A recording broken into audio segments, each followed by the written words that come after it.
Mula sa itaas ay nakabibighani ang tanawin. Pinagpala ang lugar na ito dahil isa ito sa pinagkukunan ng supply ng isang shell na nakukuha sa ilog nito na tinatawag sa local name na Bibi o bivalve smoloch sa English.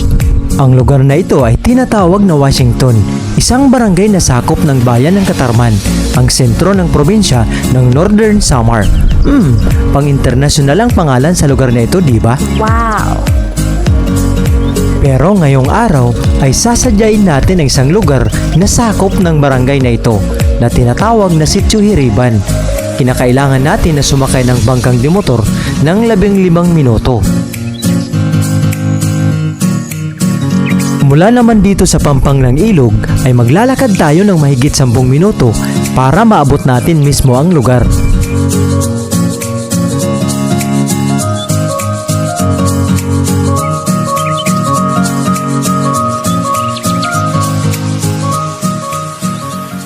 At sa liblib na lugar na ito ay nakilala natin si Aling Mila. Simple at payak ang pamumuhay ng kanyang mag-anak. Sa araw na ito ay naabutan natin ang kanyang 3 anak at pinatuloy tayo sa kanilang munting tahanan.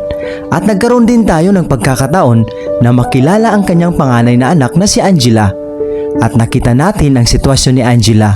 Ayon sa kwento ni Aling Mila ay nagkaroon ito ng karamdaman mula pa lang ito ay pinanganak.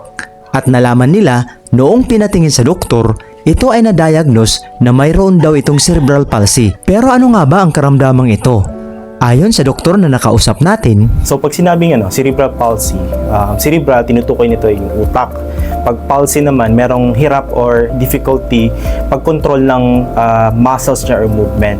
So, cerebral palsy, sa mas simpleng explanation, ito isang condition kung saan yung bata mismo hirap na i-control yung muscles niya or merong limitasyon dahil sa brain injury or underdeveloped na utak.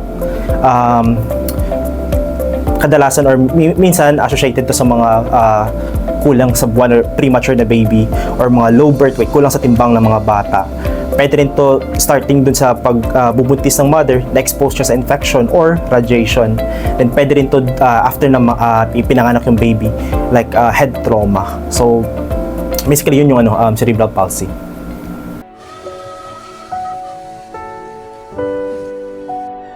dama ko ang bigat na nararamdaman ni Aling Mila habang nakikinig sa kanyang kwento tungkol sa kalagayan ni Angela.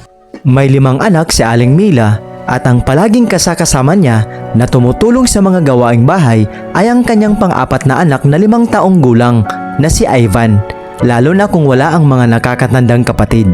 Ayon pa kay Aling Mila ay sinasanay na niya ang kanyang mga anak sa mga gawaing bahay para kung dumating man ang panahon na wala na siya ay may mag-aalaga pa rin kay Angela. Tanging pagsasaka lamang ang kanilang ikinabubuhay na kung minsan ay hindi sumasapat ang kinikita lalo pat may mga nag-aaral na rin sa elementarya ng mga anak. At palagi ding inaalala ni Aling Mila ang mga gastusin para sa mga pangangailangan ng kanyang panganay na anak na may karamdaman. Nalaman din natin na maglalabing 8 taong gulang na si Angela sa darating na Agosto ngayong taon. Sa araw na ito ay nagkaroon tayo ng pagkakataon na samahan si Aling Mila kasama ang kanyang anak na si Ivan sa pag-iigib ng kanilang inumin. Kailangan naming maglakad ng mahigit 15 minuto para maabot namin ang isang balon. Nung makita ko ang kanilang pinagkukunan ng inumin ay medyo nag-alala ako dahil sa walang takip ang balon kung saan sila nag-iigib ng tubig. Halimbawa po Aling Mila, dumating yung panahon na wala na po kayo. Paano na si Angela? Sino po yung pwedeng mag-alaga sa kanya?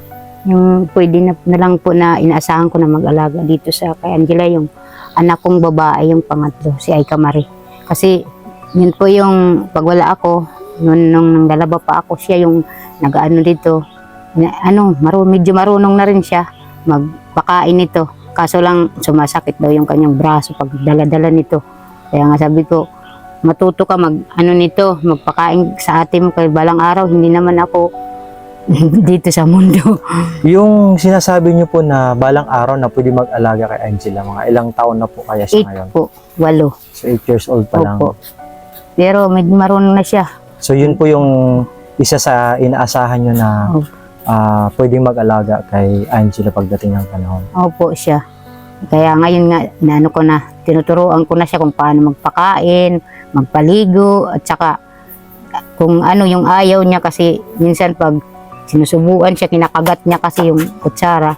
Sabi ko, wag yung basta-basta na hahatakin mo yung kutsara, hintayin mo na, hindi na niya kagatin, saka mo tanggalin. Yun na lang po yung anak kong babae kasi dalawa lang silang babae. May kirot sa aking puso habang kami ay nag-uusap dahil sa kanilang kalagayan. Isang ina na araw-araw ay nagsusumamo sa puong may kapal na bigyang palagi ng kalakasan para sa pag-aalaga ng kanyang anak na may karamdaman. Sa may mga mabubuting puso na gustong magpaabot ng pinansyal o kahit na anumang tulong para kay Angela, ay pwede nyo pong ipadala sa GCash number ni Aling Mila o pwede rin po kayong makipag-ugnayan sa aming channel. Ito po ang inyong Kamil TV. Maraming salamat sa pagsama. Sana samahan nyo muli ako sa mga susunod pa nating paglalakbay.